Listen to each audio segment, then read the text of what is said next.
I am Chief Namox.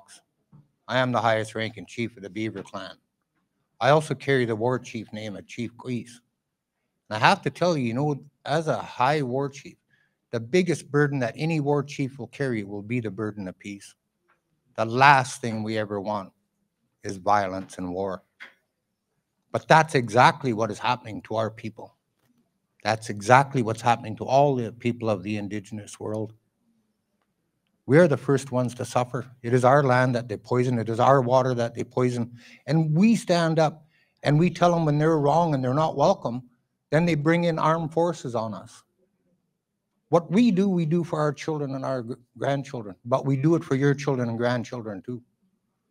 When we become high chiefs, we take on a huge responsibility. The laws of the land come first, not the human. This planet will do fine without human. But it's what humans are doing to this planet is what we have to stop. And we have to stop things such as Citibank from continuing to do what they do. I've had the honor and privilege of travel throughout the world with the blessing of our elders, of our chiefs, to talk to banks about what they do. And I see it does make a difference. But the biggest difference is each one of you using your voices, being there, being present. If you're not using your voices, they control the narrative.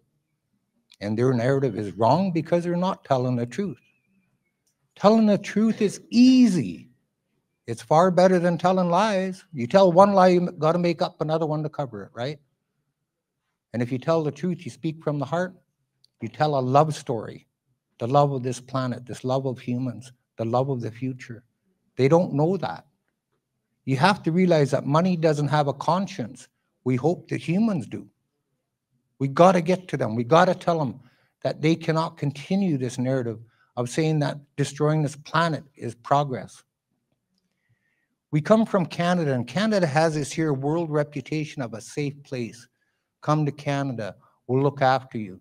It's not true when it comes to Indigenous people.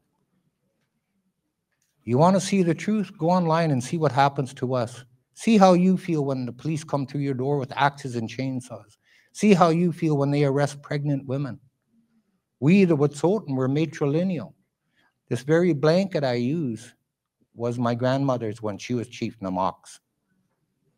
We haven't had European contact for that long, less than 150 years. My grandmother was alive when the first Europeans come on our territory. And yet look what they're doing.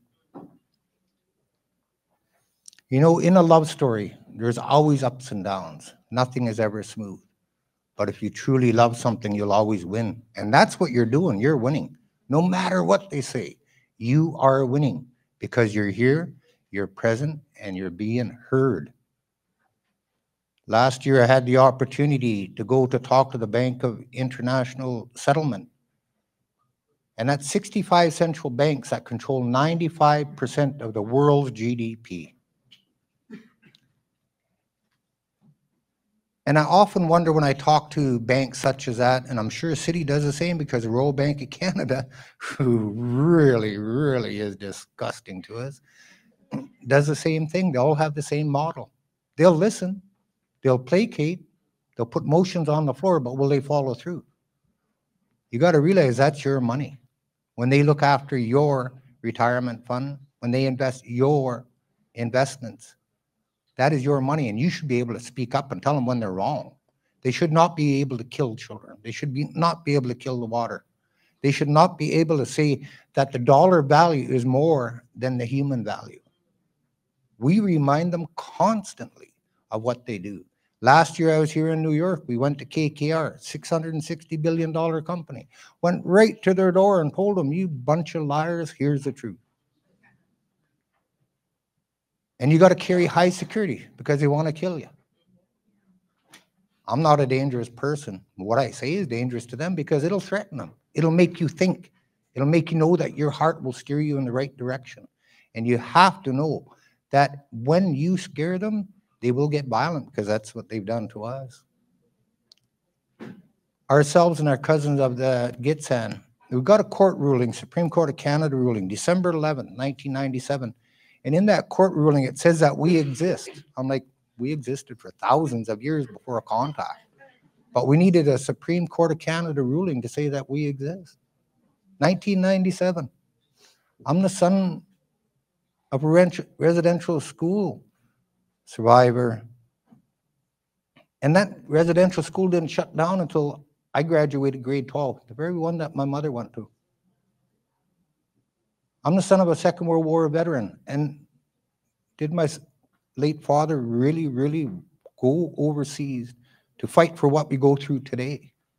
For his grandchildren, great-grandchildren, to know that when you got the Royal Canadian Mounted Police coming at you, they are not your friend.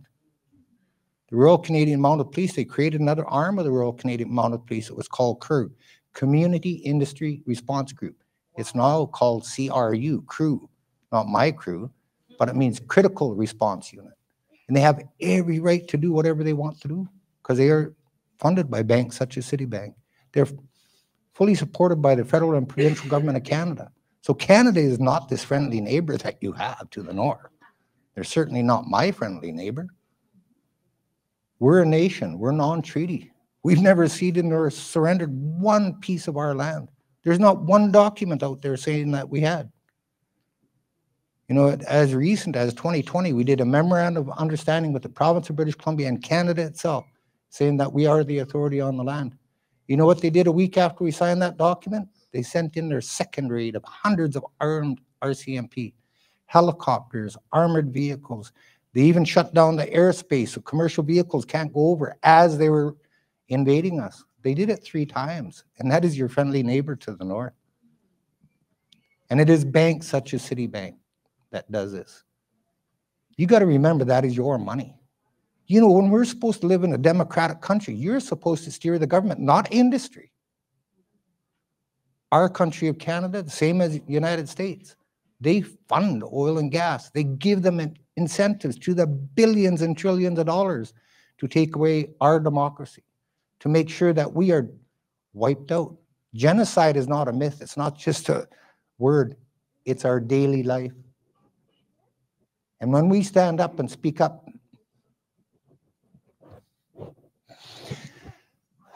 when our women are arrested carrying a child, stripped down, put in dog kennels at 40 below, put in jail and held, and then made to stand in front of a judge in shackles and chains in their underwear to strip them of all their dignity. That is what banks do. When you think about how we're supposed to be able to just live a daily life of being free and having enjoyment, and knowing that your women are facing this. I am a high chief. I am a male chief. We are matrilineal. When I introduce myself, I'll always go, Denny Tsayu, that is male chief. Tsaka Tsayu, that is female chief. Skyze, that's the most important one. Those are future leaders, future chiefs, son of chiefs. And that's what each one of you are, future leaders, by using your voice and standing up. Everyone can be a leader. Nobody has to be a follower, especially when it's banks that are committing genocide throughout this planet. I am very honored to be here because the power in this room, the intelligence in this room, the love in this room is what will win, and we win. I'm with Sultan. We don't lose.